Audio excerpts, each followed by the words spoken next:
Yesterday, NBA fans were either rejoiced, high-fiving each other, giving hugs to their family members, kissing their children, or you're staring at the TV screen in a fit of depression.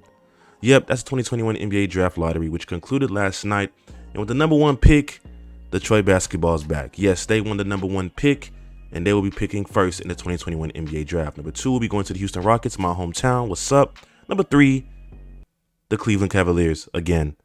But with all that being said, there are so many pressing storylines due to this draft lottery that are going to hold big implications on the 2020 NBA draft. Now, I'm not going to be going over all the prospects in this video, but I will be talking about some of the big key storylines of what the draft lottery meant for the NBA. If you enjoyed the content, leave a like on the video, subscribe if you're new, and if you enjoyed the content, share it with your friends so they can check out DJ Steve-O.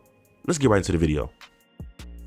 Now, you guys are looking at the 2021 NBA Draft Lottery results showcasing the first 14 picks in the NBA Draft next month.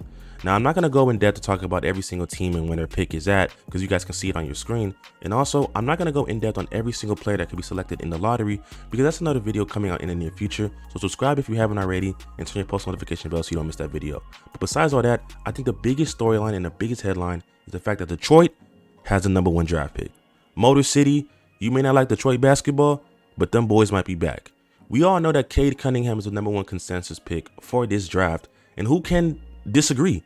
The guy is a crazy scorer, averaged 20 points per game as a freshman in college, a great playmaker, and adds everything that you want on your team to boost their offense. Now, you look at the fact that Detroit had 2 rookies this year that made All-NBA rookie team in Sadiq Bey and Isaiah Stewart. You have Jeremy Grant, who at one point in this season was a candidate for 6th Man of the Year. You still have Killian Hayes that you drafted, and you have cap space. Look, Detroit might be back. Now, there are a lot of questions talking about this pick where some guys might take Jalen Green instead of Cade Cunningham, or they might trade the pick. But look, if I'm Detroit, I'm taking Cade Cunningham, giving him the keys to my offense and allowing him to run the show. We all know that Detroit, you guys have been irrelevant for at least for a minute. You guys have been gone for a minute. But with this pick and what Cade Cunningham can bring to the team, I think it's a no-brainer. But again, we're a month away from the draft. Anything can happen, but I think that's the biggest storyline, and we have to look out for that leading up to the draft, that Detroit might be back. Look, this is also a big storyline for the NBA draft. The fact that the Golden State Warriors now have 2 lottery picks in this draft. That's crazy. I talked about this in my very first video that I posted on this channel. Here's what I said.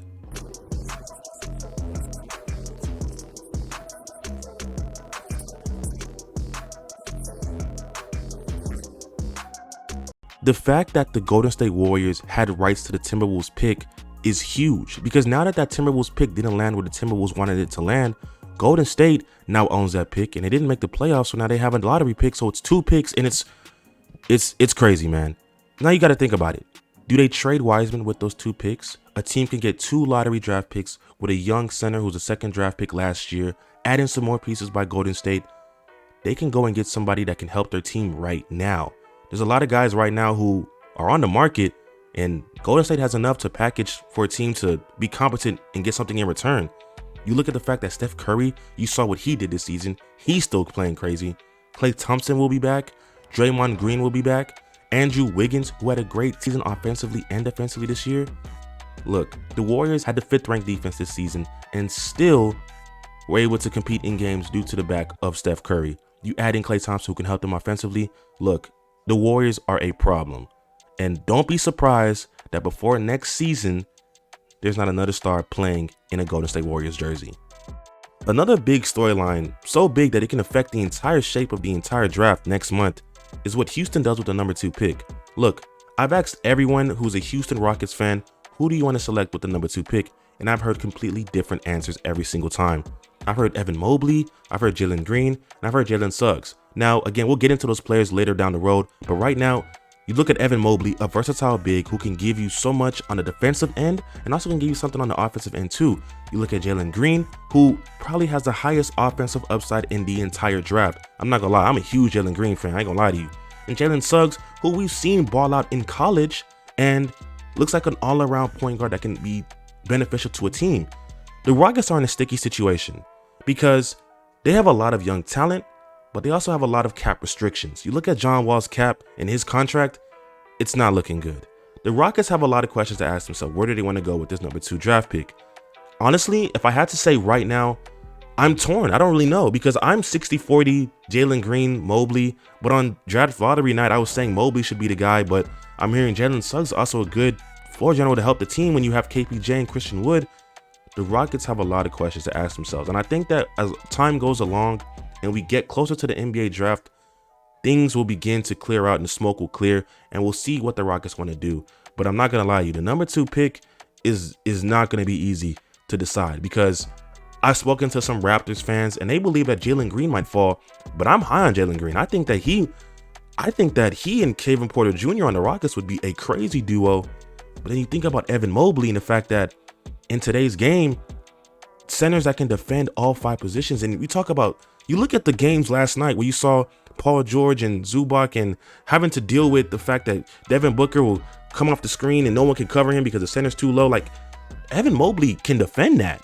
You know what I'm saying? So it's like I said before, I'm not going to go too in depth about these guys, but this is not going to be an easy decision for the Rockets. The Rockets got to do their research, got to get their everything right, all their scouting correct, because this is a big decision that can reshape who other teams select in this draft, but we will see. And a few things I thought should be mentioned due to the NBA draft lottery, some quick storylines. I feel like Orlando having 2 top 10 picks is huge. You look at the fact that trade for Vucevic, it worked out in their favor because now they took the Bulls pick and now you can either trade up, trade down, or just get some players you want, or draft some guys who can add to your young core that you're already building in Orlando. You look at the fact that the Thunder have the 6th pick, but they have a plethora of picks and they could probably move up if they wanted to. And I think that the problem with the draft lottery for a lot of teams, you look at the Kings, Pelicans, and the Spurs, those are teams that are good, but they're not good enough to get into the playoffs, and especially the Spurs. I think that at this point, something drastic has to happen for those teams unless they go ahead and draft somebody even crazy. Because last year, the Kings did it, drafting Tyrese Halliburton, and that worked out for them. So we'll see how that works out for them. But again, the draft lottery, some crazy storylines and some big things might be happening in the NBA. You talk about the fact that Cade Cunningham will be in Detroit. Detroit basketball might be back. You talk about the fact that Houston might reshape the entire NBA draft of who they pick. And Golden State might be on the verge of rebuilding the dynasty that conquered the entire NBA. Some crazy things are going to be happening within the next month before the NBA draft. Y'all need to stay tuned to the channel.